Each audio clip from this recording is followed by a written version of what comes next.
Hola, pues aquí está la segunda entrega de estos videos y espero ya, aquí concluir, en la cual presento el tercer capítulo del libro que estamos revisando en torno a pensar Auschwitz, toda la situación del el periodo del ascenso del nazismo y del periodo hitleriano, y ahora de manera en especial nos vamos a centrar en el tiempo posterior. Si bien ya se abordó un poco en el video anterior, sobre todo al hablar de Heidegger.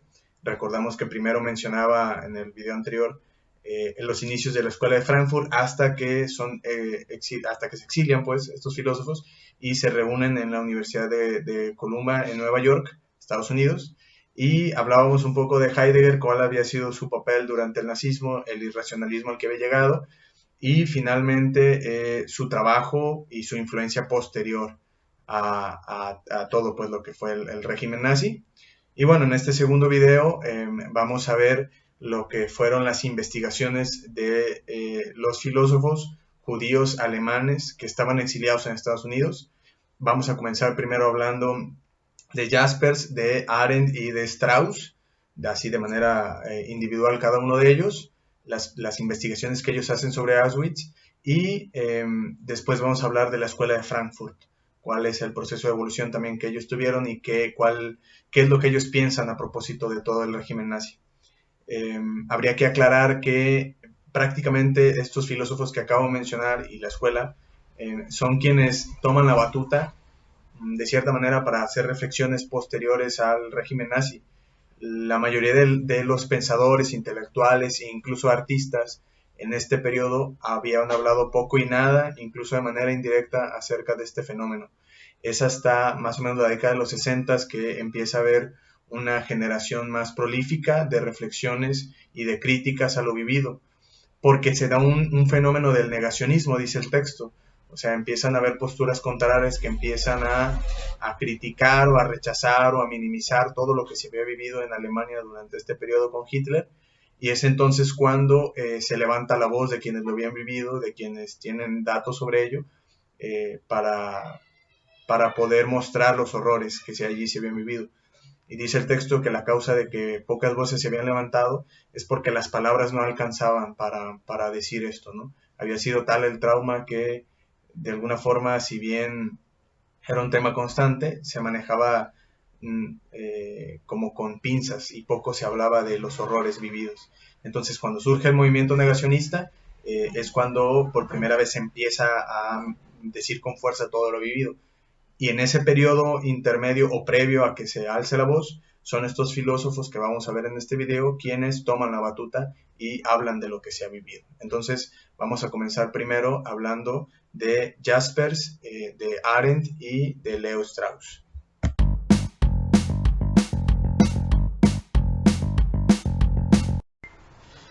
Bueno, entonces Karl Jaspers es un filósofo alemán. Él no era judío, él era cristiano, pero él estuvo casado con una mujer judía. Entonces, curiosamente, pues siendo él no judío, es, dice el texto, el primer filósofo en declararse abiertamente en contra del régimen nazi desde 1933, es decir, desde que Hitler llega al poder. En el 37 él es destituido de su cátedra como profesor universitario. En el 46, una vez que ha sucedido todo, vuelve al puesto. Y una vez más es el primero en hablar, ya no en contra del régimen, porque ya se había quitado, pero es el primero en hablar de la culpabilidad que tenían Alemania e incluso toda la humanidad de lo que se había vivido en ese periodo. La principal obra en la que aborda este tema es la cuestión de la culpabilidad. Ahí habla acerca de los sentidos del concepto de culpa o de culpabilidad y dice que hay 4 sentidos en los que se puede entender y a cada uno de ellos atañe una forma en la que los individuos, las instituciones, los países e incluso la humanidad son responsables de lo sucedido. Es el sentido criminal o jurídico, el sentido político, el sentido moral y el sentido metafísico. El sentido criminal o jurídico de la culpabilidad refiere a que son culpables todos los que cometen crímenes, ¿no? En ese sentido es lo jurídico, simplemente todo aquel sujeto que realiza un acto que es un acto criminal, entonces es culpable. El segundo es el sentido político. Y en este sentido lo que dice Karl Jaspers es que los ciudadanos de un Estado que es elegido de manera democrática son corresponsables de los crímenes que comete este Estado. Allí es entonces pues cuando habla de la responsabilidad que tiene Alemania respecto de lo cometido por el régimen nazi. El tercer sentido del concepto de culpabilidad es el moral, y lo que él dice es que cada individuo que es testigo o que está presente en el momento de que hechos trágicos suceden, como los vividos en Alemania, cada uno de estos individuos necesitan reflexionar de manera personal si hicieron lo mejor en medio de esas condiciones en las que se encontraban. Y así es como pueden determinar si son culpables o no, porque de alguna forma el hecho de estar presentes, aun cuando ellos directamente no estén participando de ello, también les da un marco para actuar como sujetos, como individuos. Entonces tienen que revisar si hicieron lo mejor. Y el cuarto y último sentido de este concepto de culpabilidad es el metafísico. Y aquí Jaspers va a decir que ningún ser humano es ajeno al maltrato de cualquier persona en el mundo entero. Aquí es donde entra pues su noción de solidaridad universal, y en ese sentido, dado que en el régimen nazi los judíos en Alemania estaban siendo perseguidos de esa forma, cualquier ser humano en el planeta de alguna forma es partícipe de este sufrimiento en cuanto es indiferente a él. De alguna forma, pues, en estos sentidos de culpabilidad, el sentido criminal, que es el jurídico, y el moral, son como los más comunes, ¿no? Pero las consecuencias más fuertes que Jaspers extrae de este análisis del concepto de culpabilidad es, primero, el ser rigurosos con la responsabilidad colectiva. Él va a decir, pues, que para los ciudadanos alemanes y para la nación como tal, esto implica revisar y transformar su historia y sus circunstancias específicas. Es decir, ¿cómo es posible que en una sociedad democrática haya llegado al poder Hitler y un partido con todas estas pretensiones? Entonces él va a decir que hay un trasfondo histórico que se remonta a décadas anteriores, y entonces Alemania no puede nada más ocultar u olvidar como si hubiera sido un paréntesis en su historia, como que si el nacionalsocialismo hubiera sido nada más un pequeño tropiezo. Él va a decir que no, que necesitan revisar su historia, sus instituciones, su cultura y transformarse para evitar que eso vuelva a suceder. Ahí está la responsabilidad colectiva pues que tienen los alemanes. Y la segunda consecuencia fuerte es la responsabilidad mundial, ¿no? Aquí es cuando habla de que todos y cada uno de los habitantes del planeta que estuvieron presentes durante ese tiempo tienen que revisar, y los estados y las naciones tienen que ver cuál fue su actuar, porque ya después va a decir que la ausencia de acción o la lentitud con la que actuaron los países una vez que se conoció mundialmente qué era lo que se estaba viendo en Alemania, es un reflejo de la indiferencia, y ahí también son fuertemente responsables de todas las muertes que sucedieron.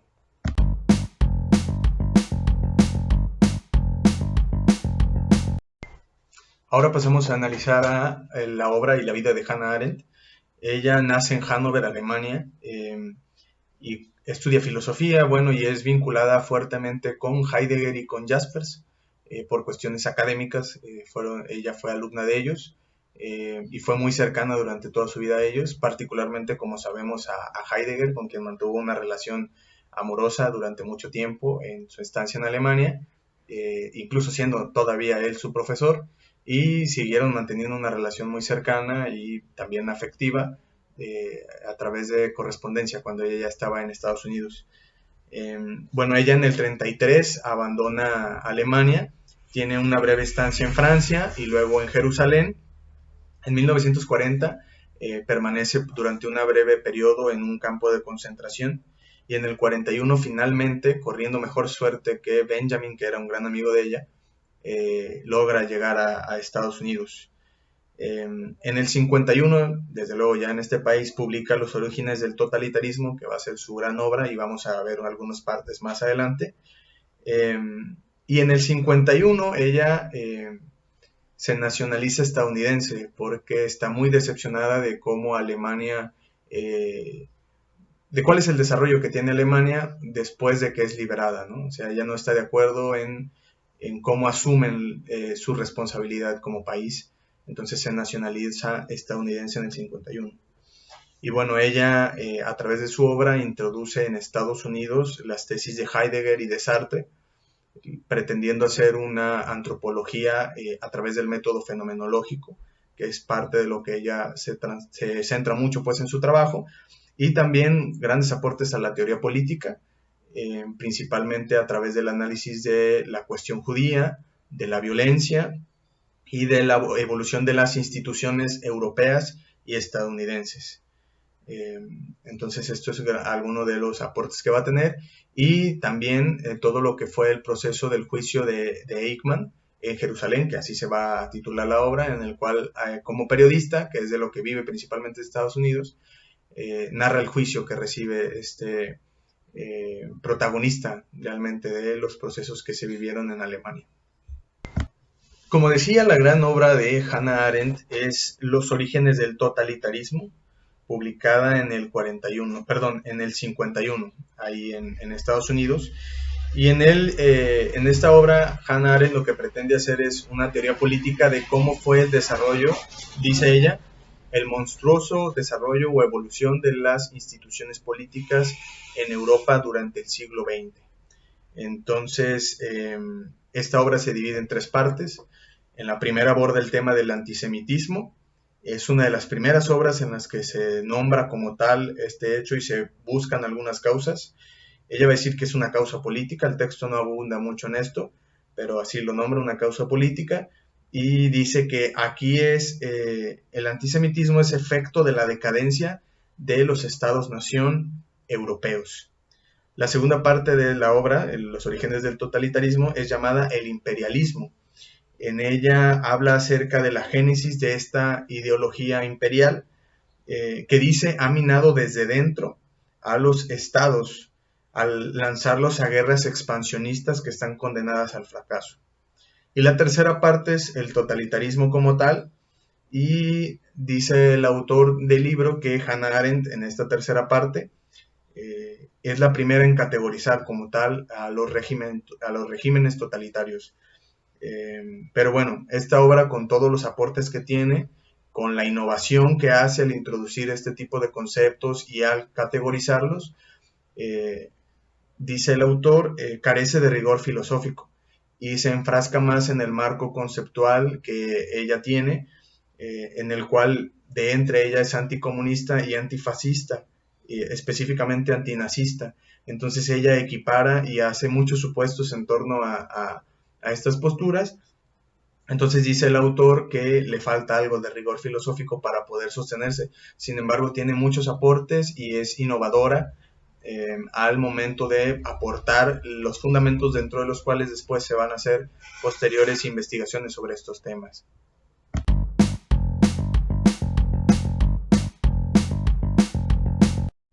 El tercer filósofo que vamos a abordar en esta primera parte del video es Leo Strauss.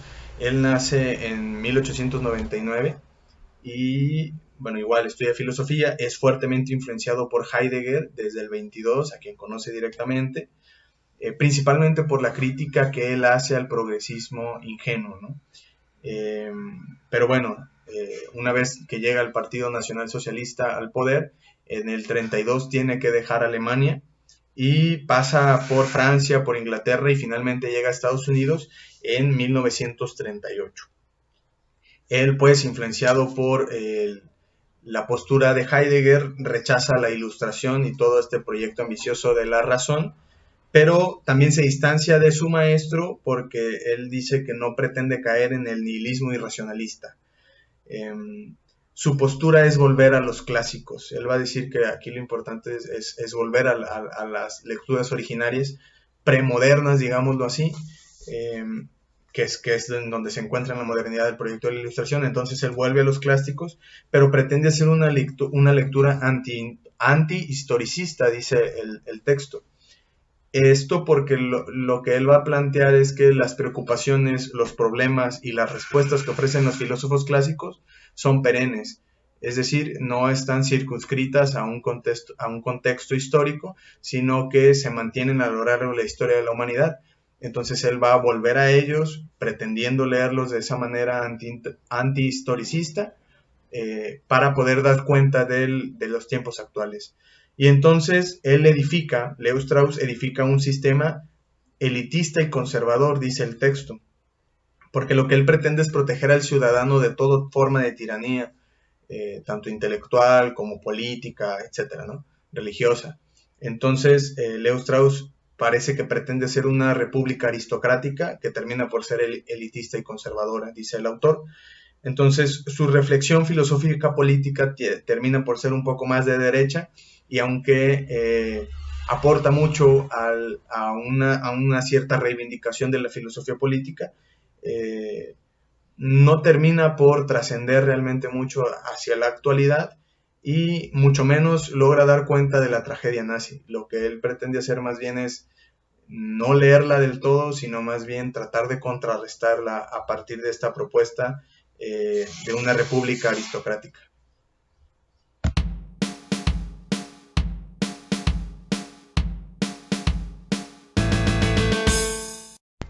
Pasamos ahora a retomar a la escuela de Frankfurt en el periodo que es de su estancia en Estados Unidos. Aquí habría que recordar que, bueno, este era un instituto de investigaciones sociales que se encontraba en la Universidad de Frankfurt. En el 31, Horkheimer, esto es un repaso de lo anterior, en el 31 Horkheimer llega ahí, se hace director de este instituto.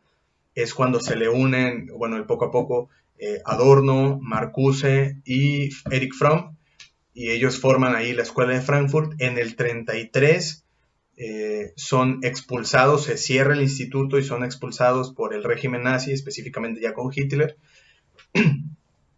Y en el 34, Horkheimer había conseguido que el instituto se incorporara a la Universidad de Columbus en Nueva York, de Columbia. Allí otra vez se reúnen los filósofos, los mismos 4, para continuar trabajando. Pero en estas nuevas condiciones la escuela de Frankfurt se va mermando. Marcuse Marcuse se separa totalmente. Erich Fromm vive un proceso también de separación, aunque de manera más progresiva, hasta que también se aleja por completo. Entonces se queda Horkheimer y Adorno queriendo un poco trabajar, no logran avanzar mucho en sus investigaciones, no logran dar cuenta de lo que sucedió o está sucediendo en Alemania con el régimen nazi. Y bueno, a partir del 41 en Los Ángeles, antes del 41, terminan también ellos por distanciarse un poco, Adorno y Horkheimer. Horkheimer pretende continuar sus investigaciones, pero los proyectos que él tenía pensados le parecen muy grandes para poder realizarlos él solo. Requiere, dice, pues, de las habilidades conceptuales y filosóficas del resto, pero se siente un tanto abandonado y entonces decae. Pero en el 41 en Los Ángeles, Adorno y Horkheimer se vuelven a encontrar, porque Adorno le propone que conozca la obra de Walter Benjamin, que para esta altura, bueno, ya sabemos, había fallecido. En su intento de volver a Estados Unidos se había suicidado. Y ahí, un poco influenciados pues por las propuestas de Walter Benjamin, Adorno y Horkheimer trabajan en su obra máxima, que será La dialéctica de la Ilustración, obra terminada en el 44, pero publicada hasta el 47. Y vamos a detenernos un poco en esta obra.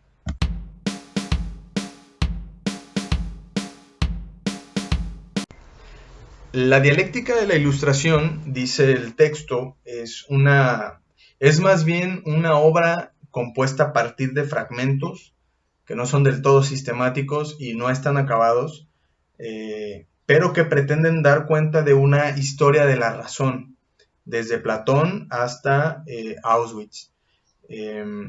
Es algo así como un análisis del gobierno de la razón que tuvo en todas las áreas de la sociedad y la cultura en Occidente. Entonces, ellos van a pretender explicar o dar cuenta de cómo ha sido que la razón ha gobernado en Occidente en estos tiempos, desde la Grecia antigua. La primera parte parece ser más inspirada, incluso realizada tal cual por Horkheimer, Y la pregunta que la guía es, ¿cómo se pasó de la razón a la barbarie? ¿Cómo es que en una sociedad occidental en la cual el proyecto ilustrado y el proyecto de la razón en general había estado imperando por tanto tiempo, cómo es que se pudo llegar a los campos de concentración? ¿Qué sucedió? Eh, la tesis, digamos, que está implícita en el texto, no sé hasta dónde se enuncia tal cual, es que la razón en realidad nunca superó al mito, que se vivieron en una dialéctica, de modo de que la razón llegó también a mitificarse. Entonces, Horkheimer y Adorno hablan aquí de los mitos racionales. Eh, Básicamente el primero, el fundamental y el que generó que se llegara a la barbarie es la creencia moderna en la omnipotencia de la ciencia y de la técnica. Es como si hubiera una ideología de la ciencia y de la técnica que generó que hubiera pues un mito, ¿no? Una razón mitificada, pudiéramos decir, que finalmente se convirtió en una serie de esfuerzos por convertirnos en señores de la naturaleza.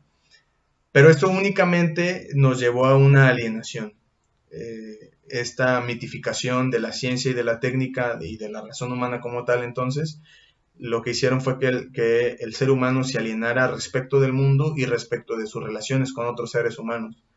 Y esto, dicen los autores, queda claro en el Estado moderno. Para ellos, el Estado, como lo conocemos actualmente, que sería un Estado liberal, termina por ser una colonización de la vida cotidiana. E incluso hacen una equiparación muy fuerte entre la democracia norteamericana y el fascismo de Hitler. Dicen que nada más hay una diferencia de grado, pero que está implícito, pues. Y para ellos la raíz se encuentra en el positivismo, que para ellos definen el positivismo como el reino de la ciencia objetiva en el capitalismo.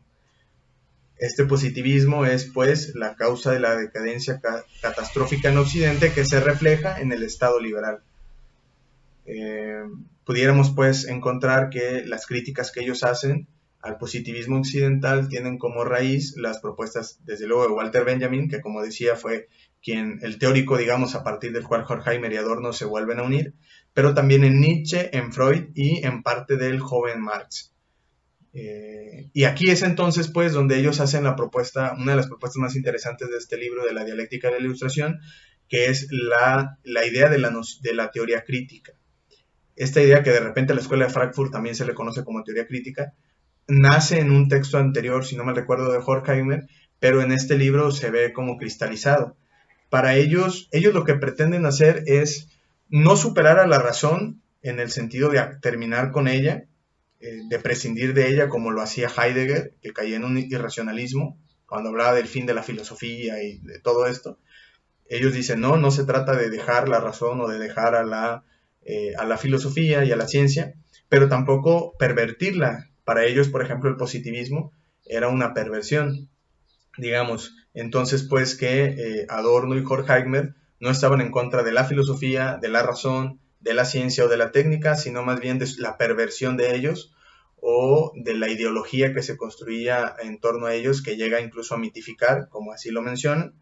Para ellos entonces el reto es recuperar y depurar a la razón, quitándole todo el elemento de mitificación que hay en ella.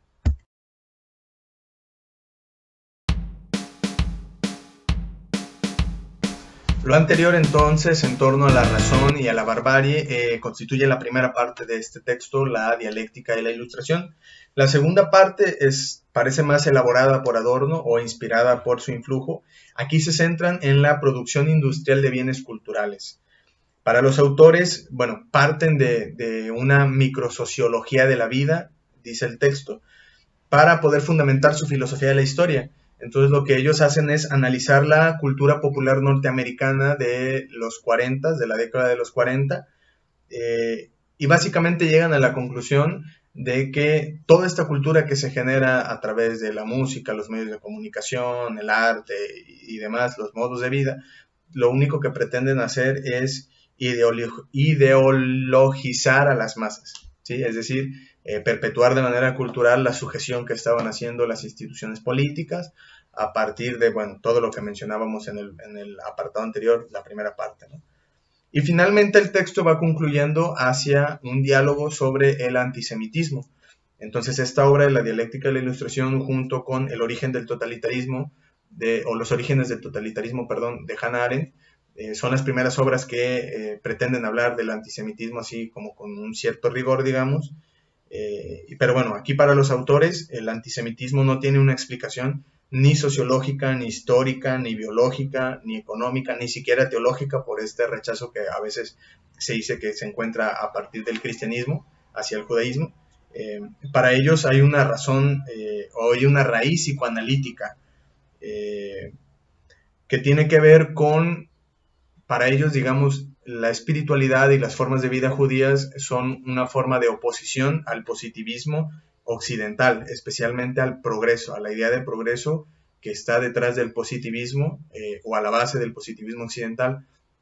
Entonces, para ellos, entonces, esa es la raíz psicoanalítica del antisemitismo. Y con esto, específicamente esta última parte de la dialéctica de la ilustración, Horkheimer y Adorno abren la puerta para futuras investigaciones sobre el antisemitismo, de manera en especial una obra que ya se hace de manera posterior con elementos más de las ciencias sociales y, bueno, por tanto, pues con una base más empírica. Específicamente será Los estudios sobre el prejuicio, publicada en 1949.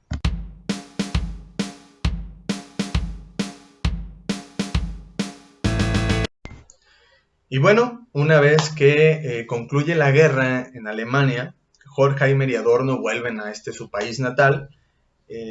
Horkheimer recupera su cátedra en la Universidad de Frankfurt y de hecho llega a ser rector de esta universidad en el 51. Pero bueno, antes de eso, antes de ser rector, una vez que vuelve a su cátedra, el texto no dice específicamente la fecha, pero debe de ser, si es posterior a la guerra, debe ser a finales de los 40, 47, 48 quizá. Él reinstala el Instituto de Investigaciones Sociales en la Universidad de Frankfurt y lo va a continuar dirigiendo hasta que se jubila, y una vez jubilado será Adorno quien continúe con la dirección, pues, del instituto. Pero bueno, Horkheimer entonces trata un poco de continuar con ciertas investigaciones. En realidad sus obras ya no son tan conocidas, tan populares, y es hasta que muere y se publican de manera póstuma una recopilación de notas que él tiene, conocidas como las notas críticas, es donde se conoce cómo es que termina él su obra filosófica, específicamente haciendo una filosofía de la historia. En estas notas críticas, publicadas en el 1974, Horkheimer se muestra pesimista respecto a la historia. Para él, después de que cae el régimen nazi, pues sí, cae Hitler, pero no cae la barbarie. La barbarie continúa, pero de otras formas se sigue perpetuando. Para él, el totalitarismo comunista e incluso las instituciones liberales siguen siendo totalitarias y son formas equivalentes en las cuales tanto en este como en oeste, es decir, ya no nada más en occidente, se mantiene la barbarie en la sociedad. Y entonces él se muestra totalmente pesimista de cualquier movimiento colectivo, aun si se hace decir obrero o decir que está de parte de las clases empobrecidas o vulnerables. Para él todo movimiento colectivo le parece que no le convence, pues que son formas de barbarie y de dominación. Y entonces su última esperanza, como decía, retomando la postura que él a lo mejor mantiene desde la dialéctica de la ilustración, en el que sigue teniendo una cierta confianza en la razón, pero ya no es colectiva. Ahora su última esperanza está en los individuos. El hecho de que la razón individual pueda mantenerse de alguna forma para evitar que sucedan la barbarie como lo que sucedió en Alemania. Dice que no sabe exactamente cómo llamarle a esta propuesta. Termina por utilizar el concepto de humanismo, aunque no le agrada mucho por todos los vicios que ya trae, pero dice que habría que apostar a algún tipo de humanismo reformulado y enfocado en los individuos, en lo que ellos pueden hacer de manera individual.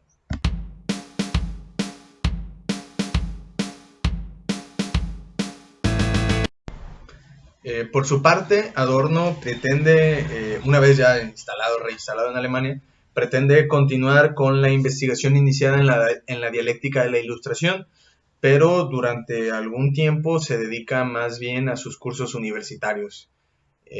Entonces, de alguna forma se entiende de este tipo de trabajos, e incluso un tanto de la filosofía, y trabaja más aspectos sociológicos y estéticos.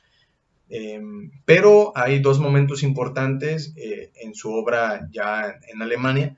El primero es un debate con Popper que tiene de manera particular y que tiene algo de trascendencia. Este se da en el contexto de un coloquio de sociología organizado en Tubinga en 1961. Este debate, por un lado, tenía a Adorno junto con Habermas, que ya era su ayudante desde algunos años anteriores, y del otro lado tiene a Karl Popper y a Hans Albert. Y el debate es en torno a la metodología de las ciencias sociales. Entonces, bueno, al centro estaba el positivismo, desde luego. Popper y Albert defendían la neutralidad y la objetividad de la investigación en sociología. Ellos decían pues que las ciencias sociales no podían actuar de una forma diferente a las ciencias naturales. Por su parte, Adorno y Habermas van a defender una postura en el que las ciencias sociales tienen que implicarse con su entorno para generar un proyecto de transformación de esa realidad social. Entonces, en torno a ahí se da un debate que llega a ser muy ríspido y que continúa después de este coloquio. Dice el texto que de manera particular, por ejemplo, Popper fue muy duro, incluso muy agresivo y hasta violento en las críticas que hacía Adorno, eh, por su forma de proceder y por su lenguaje, que lo tacha de ser muy vago, de ser impreciso, de ser oscuro. Sin embargo, Adorno procuraba no ser tan radical en ese tipo de postura. Recordemos la postura de la dialéctica de la Ilustración. Él sí pretende defender digamos, una cierta, bueno, el proyecto de la razón o de la ciencia, pero para él el positivismo era una forma de desvirtuar este proyecto ilustrado, digamos, o la ilustración era, por su base positivista, era una forma de desvirtuar a la razón. Entonces, bueno, Adorno, por ejemplo, hacía las mismas críticas que le hacían a él las hacía Heidegger respecto del lenguaje. Pero bueno, ese fue el primer momento importante de la vuelta al escenario filosófico de parte de Adorno. Y la segunda es a partir de una obra que publica en 1966, que es La dialéctica negativa. Este es un trabajo complejo y sumamente ambicioso, tanto así que dice el texto que en realidad no termina por cumplir lo que pretende, que lo que quería hacer era ofrecer una teoría de la sociedad, dejando de lado todo positivismo, eh, pero manteniendo un cierto grado de rigurosidad. Entonces, era un proyecto tan amplio, tan grande y tan profundo que en realidad termina por ser como muy apresurado. E incluso decía el texto algo así que era un intento desesperado de Adorno por poder realizar el proyecto que él pretendía, que también tiene como una de los aspectos importantes era superar todas las metafísicas anteriores, de manera particular a Hegel y a Heidegger. Para él rechaza las dialécticas que se habían dado clásicas, que pretendían hacer una síntesis entre lo positivo y lo negativo, y que hacían dice una ontologización de la historia, es decir, que es el ser el que se desarrolla y el que se muestra en la historia. Para él no puede haber esta conciliación, no puede haber una filosofía de la identidad, dice, entre lo positivo y lo negativo, y tampoco es el ser en sí mismo o una historia ontologizada la que se desarrolla, ¿no? Todo está en el ser humano y de manera en especial entonces el motor de la historia es el dolor, lo negativo, por eso su obra es una dialéctica negativa. Para él después de Auschwitz, estamos hablando de Adorno, para él después de lo vivido por los judíos en el régimen alemán, nazi específicamente, toda positividad existencial es palabrería, dice. Eso no se puede, es un invento, es una ideología. La filosofía tendría que pensar, así como entre comillas, porque en realidad es difícil pensarlo, en torno al mal. En realidad lo que tendría que ser la filosofía, más que pensarlo, precisamente por las dificultades de pensar al mal, es transformarlo. La filosofía tendría que buscar enfrentar al mal como tal.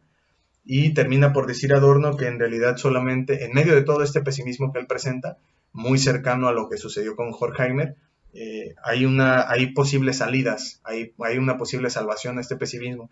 Uno es de un corte ético, que una vez más, y aquí sí totalmente cercano con Horkheimer, es el individualismo, o más bien una ética individual, en la cual el sujeto hace todo lo que está en sus manos por evitar que se repita Auschwitz. Y en ese sentido es un tipo de imperativo categórico. La otra salida es el arte, es una salida estética. La primera es una salida ética, la segunda es una salida estética. Para él, en el arte se puede encontrar un tipo de trascendencia inmanente que permita al sujeto poder salir de las circunstancias del mal y trascenderse a sí mismo, ¿no? Y todo esto queda reflejado de manera particular en una obra que se publica de manera póstuma en 1970, que es La teoría estética, en el cual él hace una asimilación entre el arte y la filosofía.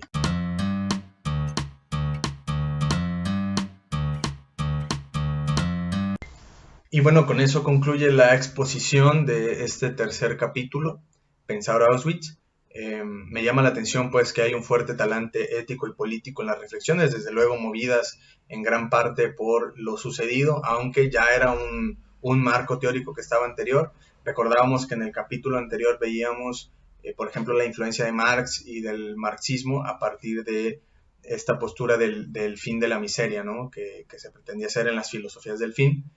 Eh, y bueno, aquí queda plasmada en la obra de la Escuela de Frankfurt, de estos filósofos que estuvieron exiliados en Estados Unidos, Hannah Arendt, Jaspers, Leo Strauss, y en el trabajo de Heidegger, que como veíamos es tan problemático por su propuesta irracionalista y que termina por ser encubridora e incluso termina por justificar al proyecto nazi. Entonces, aquí es como concluye esto y espero que esta forma de presentarlo a través de videos lo haya hecho un poco más fácil porque, bueno, sobre todo en este contexto de la contingencia del COVID, creo que es más fácil atender al estar escuchando los videos que a leerlos. Al menos en mi experiencia, en estos días me ha costado mucho concentrarme y pues nada, saludos a todos y espero estén bien. Gracias.